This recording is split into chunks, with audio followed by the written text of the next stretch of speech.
2008 was my first full year. I sold 44 homes in 2008.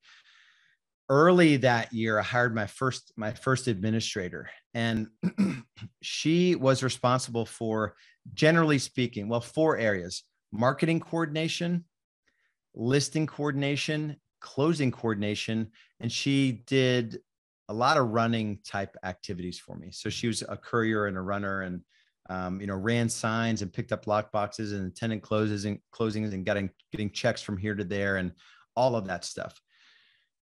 And so my role, because I was harnessing this inner manager in me, was for marketing coordination. I would build the system, our Clients for Life system, where she could come in and she could send out the postcards, or she can send an email to the database, or she could take a video that I shot and get it out to our database, or she could, whatever, all the stuff we do, right? So I built the system, and then she coordinated the system.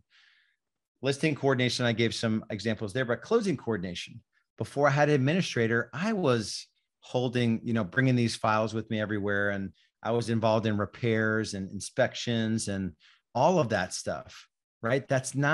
It's critically important work, right? Mission critical to get from contract to closing. There's really nothing more. Well, I mean, there are things that are more important, but you don't need to be the one doing it, right? You need to design the system of how you want it done. And then there may be exceptions. Maybe 80% of the time, a licensed administrator can run with that system. Maybe 20% of the time, the producing agent gets pulled in, right? So it's this mindset. And then, so that was my first year when I was stepping out of me personally doing things. The next year, 2009, we did 58 transactions. I did like 95% of them. I hired my first buyer agent. And so in order to hire a buyer agent and get out of buyers, which took me a year or so after that, I exited buyers.